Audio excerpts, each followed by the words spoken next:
বর্তমান অন্তর্বর্তীকালীন সরকার দায়িত্ব নিয়েছে প্রায় মাস খানেক হয়ে গেছে। তো অনেক আকাঙ্ক্ষা, একটা গণ অভ্যুত্থানের মাধ্যমে সরকার ক্ষমতা এসছে এবং হাজার হাজার শহীদের রক্তের উপর দিয়ে আসছে। এখন এই বাস্তবতাতে হচ্ছে যে অনেকগুলো আকাঙ্ক্ষা যে গতিতে বাস্তবায়িত হবে বলে মনে করা হচ্ছিল সেই গতিতে বাস্তবায়িত হচ্ছে না। জনগণের মধ্যে এরকম একটা কথা এবং অনুভূতি চাওয়ার আছে। সেগুলো কি? একটা হচ্ছে যে আওয়ামী লীগের রাজনীতি যারা করেছে এবং আওয়ামী লীগের যারা দোসর রাজনৈতিক দল ছিল, বিশেষ করে জাতীয় পার্টি এবং 14 দল, তাদের ব্যাপারে আমরা বারবার বলেছি যে দিল্লির রাজনীতি যারা বাংলাদেশে গত 53 বছর ধরে করেছে, বিশেষ করে আওয়ামী লীগের বিপদকালীন বন্ধু হিসেবে যারা পিটি আকারে সবসময় হাজির থেকেছে এবং বাংলাদেশকে দিল্লির স্বার্থ রক্ষা করবার জন্য পলিটিক্যাল স্পেস দিয়েছে, সেই দলের নাম হচ্ছে জাতীয় পার্টি। তারা আদতে, আচারে, ব্যবহারে ভদ্র হইতে পারে, ভালো মানুষ হইতে পারে, সৎ হইতে পারে, কিন্তু জাতীয় পার্টির রাজনীতিটা কিন্তু বাংলাদেশের স্বাধীনতা সার্বভৌমত্ব বিরোধী রাজনীতি। এই জাতীয় পার্টির প্রতিষ্ঠা হয়েছে কিন্তু শহীদ প্রেসিডেন্ট জিয়াউর রহমানের রক্তের উপর দাঁড়ায়। এটা মাথায় রাখতে হবে আমাদের। বাংলাদেশের সবচেয়ে সফল রাষ্ট্রপতি এবং সবচেয়ে দেশপ্রেমিক রাষ্ট্রনায়ক ছিলেন জিয়াউর রহমান সাহেব। তারপরে আমরা দেখেছি পুরো 9 বছরের স্বৈর শাসনের সময় জাতীয় পার্টি এবং আওয়ামী লীগ কিভাবে একজন আরেকজনের বি টিম হিসাবে কাজ করেছে।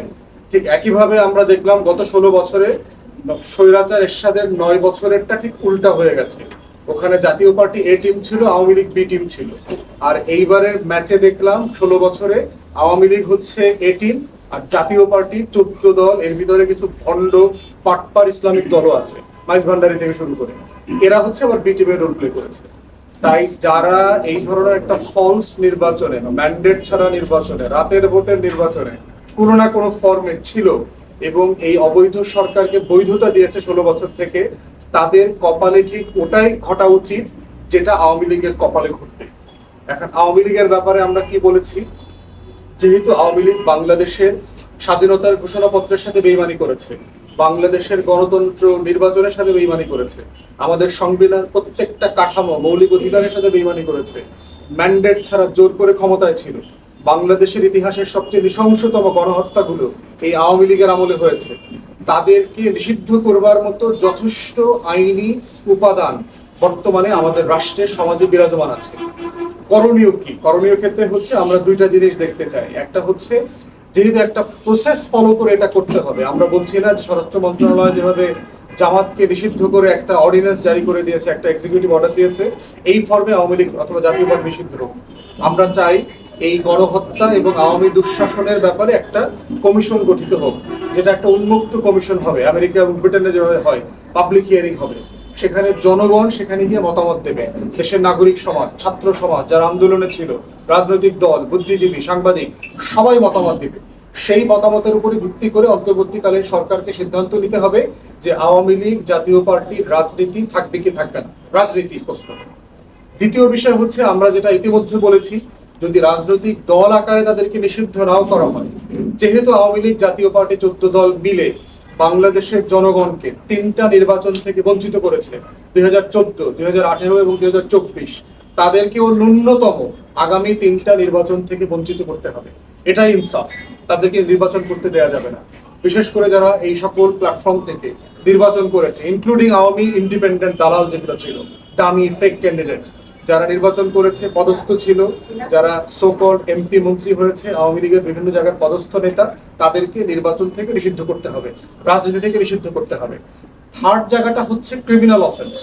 আওয়ামী লীগের আমলে যত ফৌজদারি অপরাধ হয়েছে রাজনৈতিক নির্দেশনায়, হাসিনার অর্ডারে, লাশের বদলে লাশ, অথবা ওবায়দুল কাদেরের অর্ডারে, অথবা আওয়ামী লীগের অন্যান্য নেতাদের অর্ডারে, সেগুলোর ফৌজদারি বিচার করতে হবে। বিশেষ করে তাদের আমলে যে গণহত্যাগুলো হয়েছে, আন্তর্জাতিক মানবাধিকার অপরাধের যে ট্রাইব্যুনাল আছে, এটাকে যদি সমন্বয় করবার প্রয়োজন হয়, সংশোধন করবার প্রয়োজন হয়, সংস্কার করবার প্রয়োজন হয়, করে সেখানে জাতিসংঘের টেকনিক্যাল অ্যাসিস্ট্যান্স নিয়ে তাদেরকে ন্যায্যতার ভিত্তিতে বিচারের মুখোমুখি করতে হবে।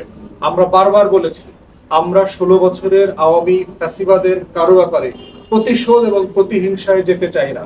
আমরা বিচার চাই, বিচার ইনসাফের ভিত্তিতে বিচার চাই। শেখ হাসিনা থেকে শুরু করে প্রত্যেককে, যারা গত 16 বছর বাংলাদেশের মানুষকে বিভিন্ন ফর্মে বঞ্চিত করেছে, তাদের ন্যায্যতার ভিত্তিতে আমরা বিচার চাই।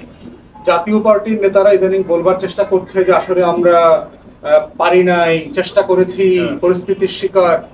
এগুলো হচ্ছে প্রাইমারি লেভেলের গরু ছাগলের বক্তব্য হইতে পারে।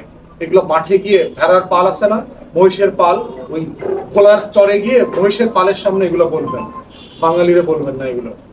কে কি করছে না করছে, অনেককেই তো জোর করছে, আমাদেরকে করে নাই, আমাদেরকে টোপ দেয় নাই। আমরা নির্বাচনে গেলে নিবন্ধন দিবে, বস্তা বস্তা টাকা দিবে, আমাদেরকে বলে নাই, চাই নাই তো, নিবন্ধন দেয় নাই তো, সো আর কি হয়েছে? নিবন্ধন আমরা আদালত থেকে আনছি, ন্যায্যতার ভিত্তিতে ফাইট করে আনছি। আপনারা সাংবাদিকরা আমাদের সাথে ছিলেন সেই লড়াইতে। তো সেই জন্য বলছি যে আপনি পারেন নাই, এটা একটা ভুয়া কথা। বেতন, গাড়ি, বাড়ি, সুযোগ সুবিধা, লুটপাট কি করেন নাই আপনারা গত 16 বছর আওয়ামী লীগের ব্যানারে বৈধতা দিয়ে দিয়ে এটা করেছেন। তাই আমাদের বক্তব্য খুব পরিষ্কার যে আপনাদের দায় আওয়ামী লীগের দায়ের সমান। আওয়ামী লীগের কপালে যা যা ঘটবে, ঘটা উচিত, আপনাদের কপালে তাই তাই ঘটা উচিত ন্যায্যতার ভিত্তিতে।